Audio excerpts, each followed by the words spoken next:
there's a demographic of kids out there that are homeschooled, and I thought this would be kind of fun to see and have everything revolving around the garden.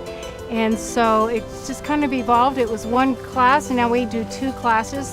And as some of the kids grow up with me, or I grow up with the kids, we'll probably have some older kids too doing this. Because, as these students have already begun to discover, gardening has its share of both growing gains and pains. I use the phrase that I got from a master gardener is that you talk about your successes and then you compost your failures. So a lot of the kids that I am teaching already have their own gardens, so I kind of take off from what they know and then build it from there. And trying to do a little bit of a permaculture twist with it where we're working with nature and doing some problem solving and letting them be critical thinkers, like, well, how do we solve this problem?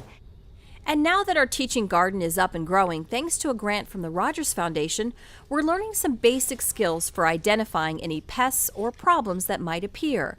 And we'll be documenting its seasonal progress through the eyes and accounts of the students who have hoed their own rows and taken on a sense of ownership. So it's not just about learning how to plant, but also design and diagnostic work and things like that too. So I'm hoping to do a little bit different with the older kids, just simply because they have been taking things on a little bit further.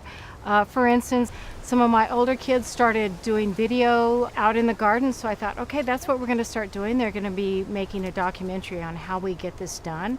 So I want them to be kind of ambassadors to tell others, like, this is what we did, this is how we planned it.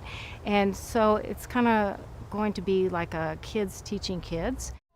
With a focus on our STEAM-driven curriculum of science, technology, engineering, arts, and math-based activities that also offer students and the whole community of educators and desert gardeners the place and time to get growing. And it's to be able to give a hands-on experience to kids at schools and teachers and just the general public. So we'll be doing a lot of different garden field trips, plus I'll also be using it for the homeschool group.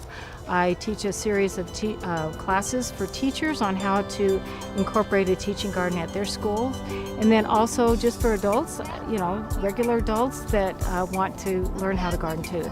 I'm thrilled. I feel like I'm just playing and with a bunch of playmates, so gardening at the same time. And just with a little bit of support and guidance and actually some hands-on activities, hopefully we'll make Vegas a greener place.